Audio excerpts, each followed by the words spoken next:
Gandang umaga sa ating lahat. Ayan, mga bata at kabataan natin, meron silang programa ngayong araw na ito. Pero yung mga may panahon, to join me in our little SMG word, scripture message from God, and our studies of the Bible. So, as I've told you, medyo maiksi lang ito dahil yan, meron tayong gagawin. No? So good morning. Okay lang po kayo?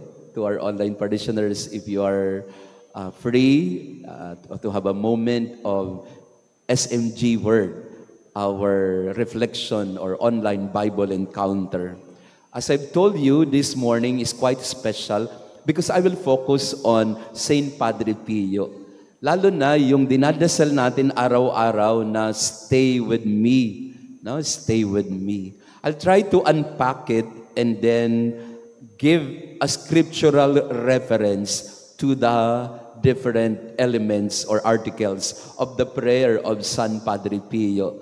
Napakaganda nito, no? Dahil araw-araw dinadasal natin, pero alam nyo ba na ito ay makikita rin natin sa salita ng Diyos. So, the prayer of San Padre Pio after Holy Communion is in fact a scriptural prayer, basically based on Luke chapter 24, verse 29. Yan. So, the main reference point or scripture reference of Stay With Me, Lord, of Padre Pio is Luke 24:29. So, ano yung unang sinasabi sa prayer natin? Mga bata, no? Dapat kabisado nyo ang prayer na to, ha? One of these days, ito yung gagawin kong exam sa inyo, mga scholar. Kapag kakabisado nyo yung Stay With Me ni Padre Pio, bibigyan ko ng bonus. Di ba? Pag hindi nyo naman kabisado, walang bonus.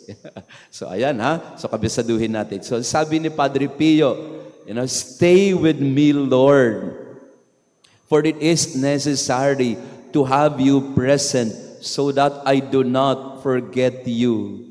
And stay with me, Lord, for it is necessary to have you present so that I do not forget you. Where do you find that? As I've told you in Luke 24:29. Sabi ng dalawang alagad, stay with us, for it is nearly evening. Stay with us, Lord, malapit na pong gumabi. That's our main reference point for stay with me. But not just that. If you go to Deuteronomy chapter 8, 11 to 14, next time kung mag-a-attend tayo, dapat may Bible tayo, ha?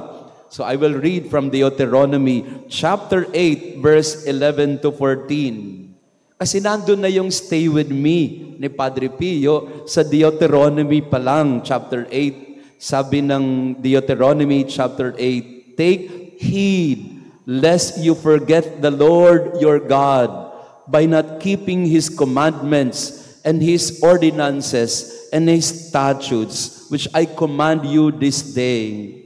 Lest when you have eaten and are full and have built excellent houses and live in them, and when your herds and flocks multiply and your silver and gold is multiplied and all that you have is multiplied, then your heart be lifted up and you forget the Lord your God.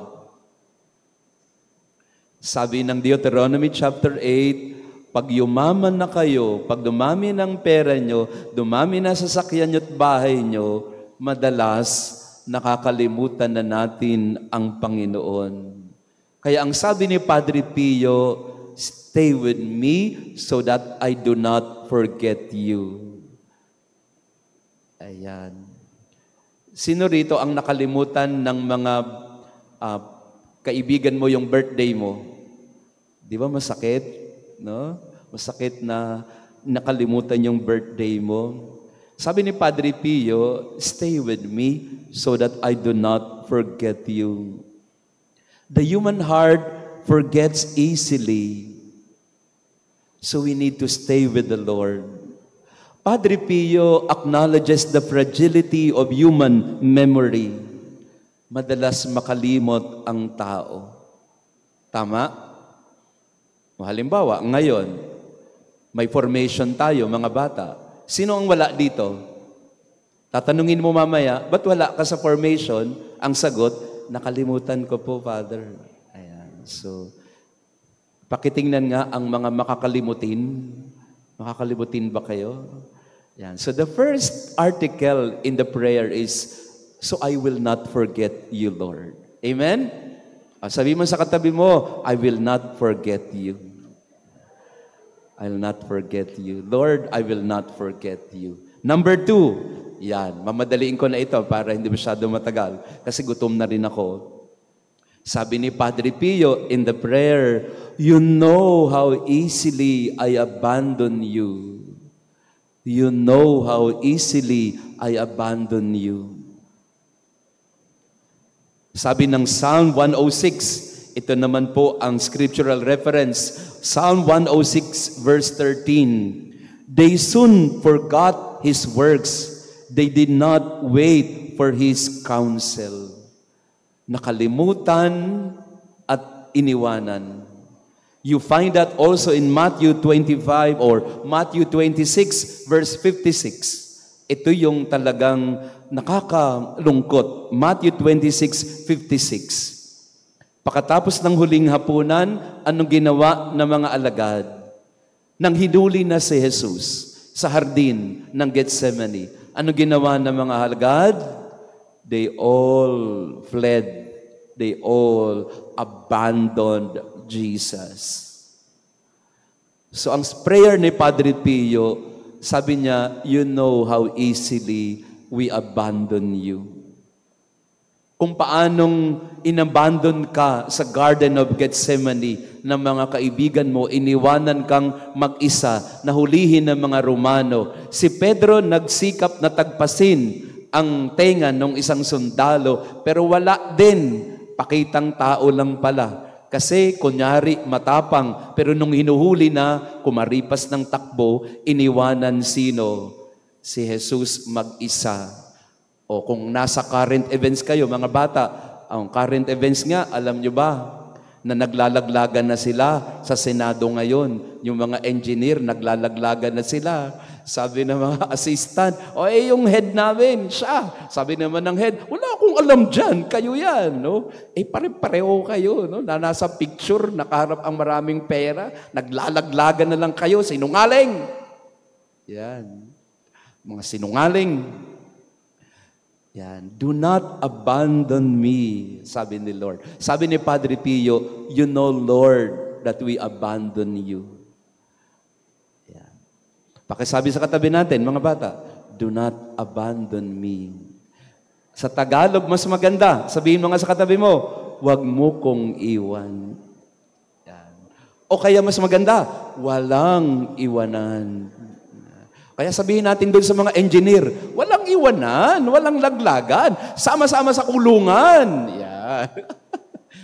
Nire-ready ko lang kayo sa rally para bukas. No? Ayan. So, you know how easily I abandon you. Padre Pio recognizes the fickle-mindedness of people, the tendency to turn away. Yan. So, dalawa na yan, ha? Ano yung una? So I will not forget you, para hindi kita makalimutan. Pangalawa, para hindi kita iwanan. Walang kalimutan, walang iwanan. Sabihin sa katabi natin, walang kalimutan, walang iwanan.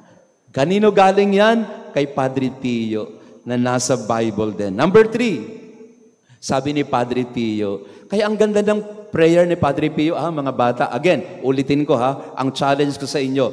Pagka nakabisado nyo yung prayer na yan, at na-recite nyo sa harap ni Father, 1,000 agad. Talaga Mother Lily, bahala ka na mag-finance hamon yan. Incentive natin sa mga bata.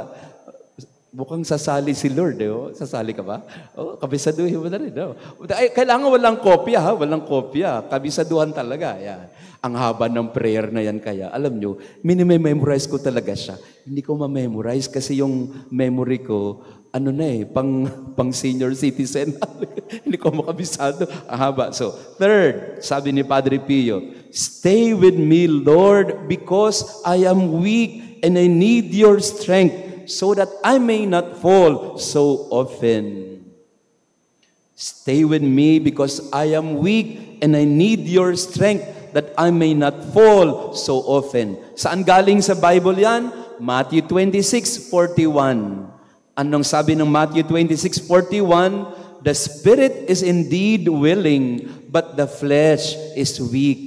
Sabi ni Saint Matthew, gusto ng katawan, gusto ng diwa, pero hindi kaya ng katawan.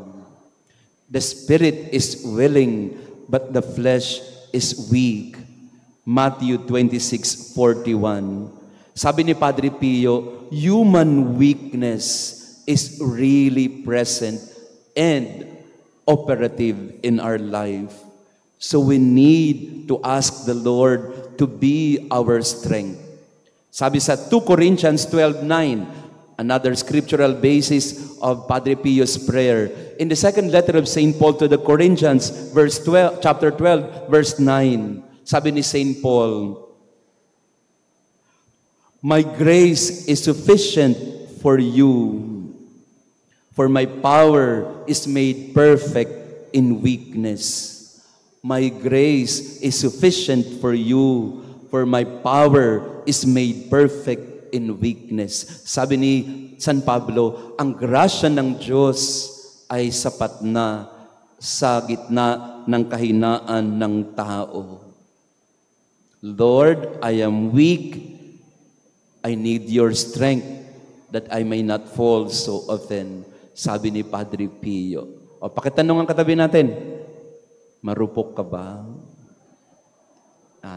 Noong una, sabi ni Padre Pio, walang kalimutan.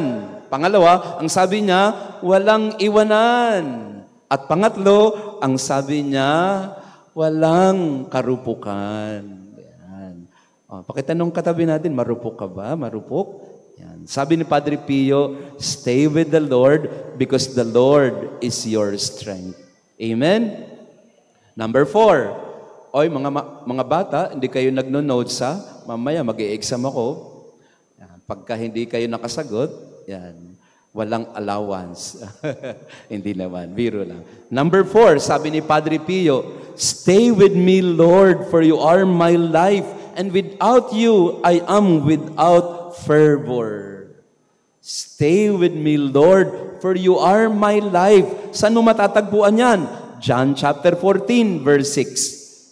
Ang sabi ni John chapter 14, verse 6, I am the way, the truth, and the life. Jesus is the life of all. Kaya ang sabi ni Padre Pio, you are my life. Without you, I am without fervor. Union with Christ is our strength. We are all nothing without Christ. We are weak without Him. We have no life without Him. He is our life. In Acts chapter 17, verse 28, in Him we live and move and have our being. And ito yung preaching ni St. Paul. Ang sabi niya, in the Lord we live and move and have our being. Acts chapter 17, 28. Number 5, stay with me, Lord, for you are my light, and without you I am in darkness. You are my light. Without you I am in darkness. Saan mo makikita yan? John chapter 8, verse 12. He is the light of the world. I am the light of the world. In Psalm 27, verse 1, the Lord is my light and my salvation. Stay with me, Lord, for you are my light.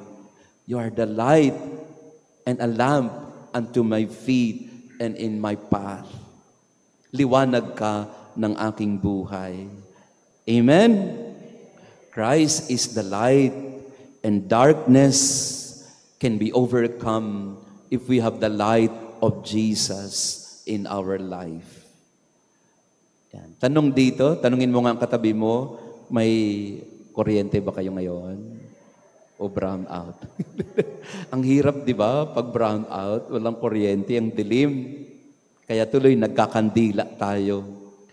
Pero ang kandila, yan, nagbibigay liwanag sa atin sa gitna ng dilim. Number 6, sabi ni Padre Pio, stay with me, Lord, to show me your will. Stay with me, Lord, to show me your will.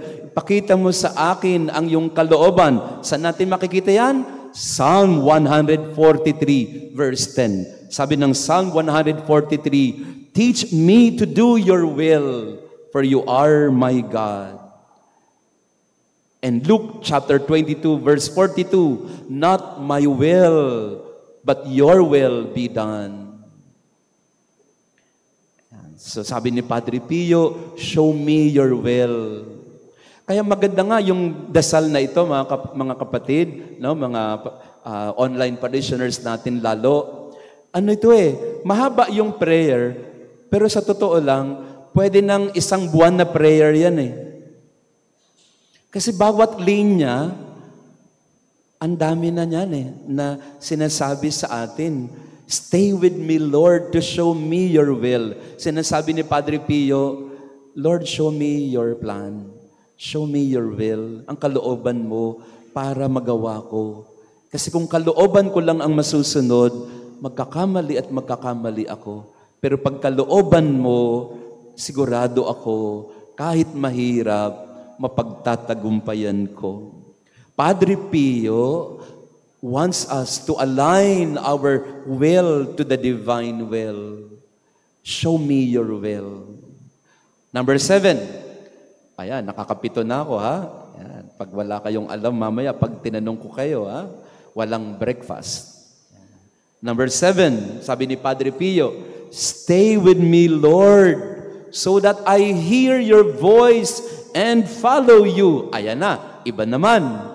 Stay with me, Lord, so that I hear your voice. Saan mo makikita yan? John chapter 10, verse 27. My sheep hear my voice, and I know them, and they follow me. Stay with me so that I hear your voice and follow you. John chapter 10. Jesus is the good shepherd. He knows the sheep, and we listen to the shepherd. So Padre Pio is leading us to that path of listening to the voice of the shepherd. Number 8, sabi ni Padre Pio, stay with me, Lord, for I desire to love you very much and always be in your company. Iba naman, sinasabi naman niya, I desire to love you very much. I want to love you and always be in your company. I love you, Lord. Pakisabihin na katabi natin, sabihin sa katabi natin, I love you, Lord. And I love you too. Ay, wala na. Ayan na. Sabi ni Padre Pio, I desire to love you very much. Saan natin makikita yon? 1 John 4:19. The first letter of John, chapter 4, verse 19. We love because He first loved us. You loved us, and so we love you. So Padre Pio wants us to experience the love of God so that we can love Him more. Amen? Number 9, stay with me, Lord, if you wish me to be faithful to you. Stay with me, Lord, if you wish me to be faithful to you. Where do we find that? John chapter 15, verse 5. Apart from me, you can do nothing. Pag wala ako, wala kayo. So stay with me. Stay with me, Lord. I wish to be faithful to you. So fidelity is not our own making. Faithfulness is God's gift to us so that we can persevere. Number 10, stay with me, Lord, for as poor as my soul is, I want it to be a place of consolation for you, a nest of love. Where do we find that? In Luke chapter 2, verse 7. Lord, I want to find a place for you in my heart. What happened in Luke chapter 2? No one wanted to give a place for them. Saan pinanganak si Jesus? Sa sabsaban. Bakit? Kasi walang nagpapapasok sa kanila because they were not able to give a place for Jesus. Sabi ni Padre Pio, stay with me, Lord, kahit mahirap ako, for as poor as my soul is, I want to be a place of consolation for you, a nest of your love. Dukha po ako, wala po akong maibibigay, pero yung puso ko pwedeng maging lagakan ng iyong pagmamahal. Revelations chapter 3, verse 20. If anyone opens the door for Christ, I will come and dine with him. Sabi ni Padre Pio, buksan natin ang puso para manatili ang Panginoon at makipamayan at makipamuhay sa atin. Hospitality, not rejecting the Lord, but welcoming Him. Number 11, sabi ni Padre Pio, stay with me, Lord, for it is getting late, and the day is coming to a close, and life passes, death, judgment, eternity approach. Luke chapter 24:29. Lord, it is almost evening. It is getting late. Stay with us. Dumidilim na po, gumagabi na, malapit na ang kamatayan, malapit na ang pagtatapos. Stay with me. Sa mga bata, di ba, pagka end of the school year, may pagtatapos. Kaya nalulungkot tayo kasi yung mga kaklase natin, hindi na natin magiging kaklase next year. O kung meron man, siguro ilan lang. Sabi ni Padre Pio, may katapusan din ng lahat. Kaya lagi nating sasabihin kay Lord, stay with me. It is almost evening. Gumagabi na, malapit nang matapos ang lahat. Pakasabi nga sa katabi mo, o wag na yung mga bata, yung mga senior na lang, malapit ka na. Ang sakit, no? Sakit tanggapin, no? Ang sakit tanggapin. Pero yun ang sinasabi ni Padre Pio, malapit na. Kaya ang panalangin natin ay, stay with me, Lord. Number 12, sabi ni Padre Pio, it is necessary to renew my strength so that I will not stop along the way, and for that, I need you. It is necessary to renew my strength so that I will not stop along the way, and for that, I need you. Isaiah 40:31, those who wait for the Lord shall renew their strength.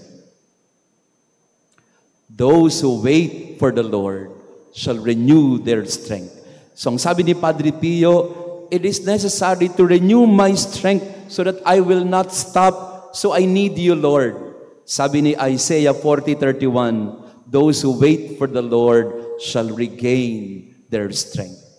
Mga bata, ibig sabihin nito, tayo ay makakakuha ng lakas sa Panginoon. We will regain our strength in the Lord alone. Because many times in our life, we will get weak. Panghihinaan ng loob, magugutom ang sikmura at ang kaluluwa. Pero sabihin natin kay Lord, Lord, I need you. so that I will not stop along the way. Stay with me. Number 13. Malapit na tayo matapos.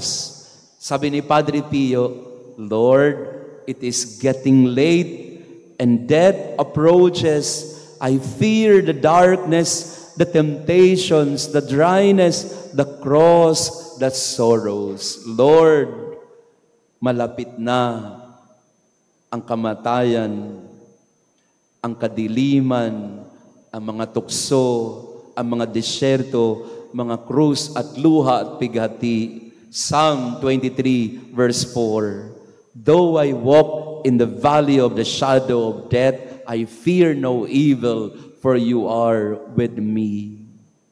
The Lord assures us, in the midst of the dryness, the sorrows, and the cross, in the valley of the shadow of death, God is our shepherd. He is with us. Yun ang prayer ni Padre Pio. I fear the darkness, the temptations, the dryness, the cross, the sorrow. But Lord, help me to stay with you so that I will not give up. I will not lose hope. Number 14. Oh, how I need you, my Jesus, in this night of exile. So Padre Pio is using the image of exile. Oh, how I need you, Jesus, in this night of exile. Tinatapon kami, napapatapon kami. And so, we find that in Philippians chapter 3, verse 20, our citizenship is in heaven. At kung mapatapon man tayo dito sa lupa, hindi dito ang permanenteng tahanan natin. Our real home is with the Lord in heaven. So accept that even if you are exiled in this world, this is not your permanent home. 1 Peter 1:17, first letter of Peter chapter 1 verse 17. Conduct yourselves with reverence during the time of your exile. So binibigay ni Padre Pio ang larawan na our journey on earth is like an experience of being exiled. Yung napatapon ka sa ibang lugar na hindi mo kabisado, na hindi mo alam.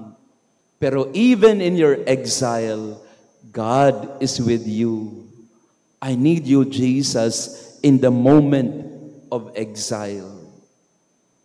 Number 15, sabi ni Padre Pio, stay with me, Lord, because at the hour of my death, I want to remain united to you, if not by communion, at least by grace in love. Kaya ito ay prayer after communion, ito po yung dahilan. Sabi ni Padre Pio, kung hindi man po na matanggap kita sa banal na komunyon, at least I accept you by grace in love.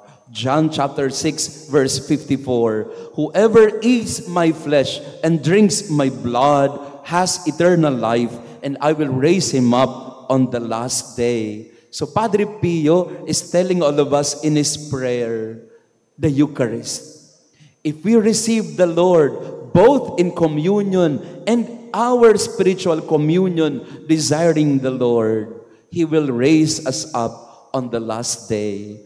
He will give us eternal life. We will not be abandoned. Number 16, stay with me, Jesus. I do not ask for divine consolation because I do not merit it, but the gift of your presence. Oh yes, I ask this of you. Where do you find that? Psalm 73:25. Whom have I in heaven but you? And there is nothing on earth that I desire besides you. Stay with me, Lord. Your presence is more than enough. And that is what we pray for. Mga bata lalo, no? Hilingin lagi kay Lord, Lord, stay with me. Be present with me. Because if I am not in you, if you are not with me, I will be lost. I will be forsaken. I ask this of you, Lord. Your presence is what I need. Number 17, and lastly, sabi ni Padre Pio, stay with me, Lord, for it is you alone I look for. Your love, your grace, your will, your heart, your spirit, because I love you and ask no other reward but to love you more and more. Yan.